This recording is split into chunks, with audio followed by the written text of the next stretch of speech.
Navsanket news, अचूक आणि निर्भीड बातमीचा नवसंकेत। गुन्हेगारीला खतपाणी घालणारी अंधश्रद्धा कशाला? अघोरी विचारातून रस्त्यावर लिंबू मिरची टाकल्यानं करणीमुळे एखाद्याचं आयुष्य उद्ध्वस्त होतं, अघोरी विधी केल्यानं शत्रूचा नायनाट होतो किंवा चमत्कारानं आजार बरा होतो, अशा समजुती जेव्हा माणसाच्या विवेकावर मात करतात तेव्हा अंधश्रद्धा ही केवळ वैयक्तिक श्रद्धेची बाब राहत नाही, ती गुन्हेगारीला खतपाणी घालणारी सामाजिक समस्या बनते।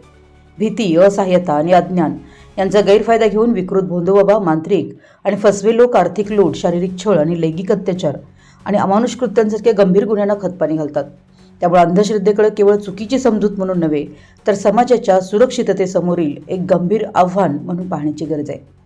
स्मशानभूमीच्या परिसरात अघोरी पूजा, नदीघाटावर जादू उठवण्याचे विधी, करणी काढण्याच्या नावाखाली उपचार, लिंबू, खिळे, बाहुल्या व इतर वस्तू ठेवून भीतीचं वातावरण निर्माण करणे, तसेच चमत्काराच्या नावाखाली आर्थिक फसवणूक अशा विविध घटना मागील काळात समोर आल्या। या घटना समाजात अजूनही अंधश्रद्धेची पाळंमुळं किती खोलवर आहे त्याची जाणीव करून देतात। अंधश्रद्धेचा सर्वात मोठा फटका बसतो तो संकटात सापडलेल्या माणसाला। घरात कोणी गंभीर आजारी पडलं, मूल होत नसेल, व्यवसायात नुकसान झालं, मानसिक ताण वाढला किंवा एखादं वैयक्तिक संकट आलं की काही जण वैद्यकीय उपचार, तज्ज्ञांचा सल्ला किंवा कायदेशीर मार्ग सोडून भोंदूबाबा, मांत्रिक आणि अघोरी विधी करणाऱ्यांच्या जाळ्यात अडकतात। याच क्षणाची वाट हे फसवे लोक पाहत असतात। अशा प्रकरणांमध्ये आर्थिक नुकसान हा पहिला फटका असतो। हजारो नाही तर लाखो रुपयांची करणी काढणे, खजिना मिळवून देणे, संतान प्राप्ती, व्यवसाय वाढवणे किंवा शत्रूचा बंदोबस्त अशा खोट्या आश्वासनांसाठी पैसे उकळले जातात। अनेक कुटुंब कर्जबाजारी होतात, आयुष्यभराची बचत गमावतात। याहून गंभीर बाब म्हणजे शारीरिक आणि मानसिक छळ, झाडफूक, मारहाण, उपाशी ठेवणे, गरम वस्तूंनी चटके देणे, अमानुष विधी करणे, वैद्यकीय उपचार थांबवणे किंवा मानसिक आजार झालेल्या असलेल्या व्यक्तीला भूतबाधा झाल्याचं सांगून त्याच्यावर अत्याचार करणे हे प्रकार अनेकदा उघडकीस येतात। काही वेळी योग्य उपचार न मिळाल्यानं रुग्णाचा जीवही धोक्यात येतो। अंधश्रद्धेच्या नावाखाली महिलांवरील अत्याचार ही अत्यंत चिंताजनक बाब आहे। चेटकीन करणी करणारी किंवा अपशकुनी ठरवून महिलांचा सामाजिक बहिष्कार, मारहाण, अपमान आणि छळ केला जातो। काही प्रकरणांमध्ये तथाकथित धार्मिक किंवा गुप्त विधीच्या नावाखाली लैंगिक शोषण आणि लैंगिक अत्याचार केले जातात।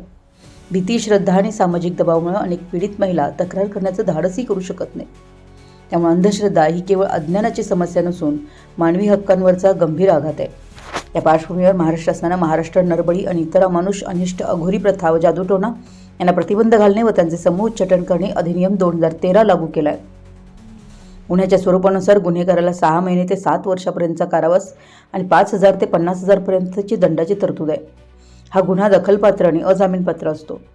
या कायद्याचा उद्देश कोणत्याही धर्माचा किंवा श्रद्धेचा विरोध करणे नाही, उलट श्रद्धेच्या नावाखाली होणारी फसवणूक, अमानुष प्रथा, आर्थिक शोषण, लैंगिक अत्याचार आणि हिंसाचार रोखणे हा आहे। या कायद्याचा गाभा जिल्हा स्तरावर जनजागृती, शाळा महाविद्यालयांमध्ये व्याख्यानं, गाव पातळीवर प्रचार आणि सर्व विभागांच्या समन्वयातून या कायद्याची प्रभावी अंमलबजावणी करण्याचे शासनाने निर्देश दिलेत। राज्यातील सर्व जिल्ह्यांमध्ये जिल्हा प्रशासन, पोलीस, समाज कल्याण, शिक्षण आणि माहिती विभाग यांच्या समन्वयातून अंधश्रद्धा निर्मूलनासाठी जनजागृती अभियान सातत्यानं राबवण्यात येते। संशयास्पद प्रकारांची माहिती तातडीनं प्रशासनाला देणे, गाव पातळीवर जागरूकता निर्माण करणे आणि नागरिकांमध्ये वैज्ञानिक दृष्टिकोन वाढवणे यावर विशेष भर देण्यात येतोय। आज लिंबू मिरची बदलण्याची नाही तर विचार बदलण्याची खरी गरज आहे। श्रद्धा वैयक्तिक असू शकते, पण अंधश्रद्धा समाजासाठी घातक असते। आजारासाठी डॉक्टर, मानसिक समस्यांसाठी समुपदेशक, कायदेशीर अडचणींसाठी प्रशासन आणि जीवनातील प्रत्येक प्रश्नासाठी विवेक हाच खरा मार्ग आहे। सचिन अडसूळ, जिल्हा माहिती अधिकारी, कोल्हापूर। आपल्या परिसरातील महत्त्वाच्या बातम्या पाहण्यासाठी आमच्या नवसंकेत न्यूज चॅनलला यूट्यूबवर सबस्क्राईब करा आणि बेल आयकॉन प्रेस करा।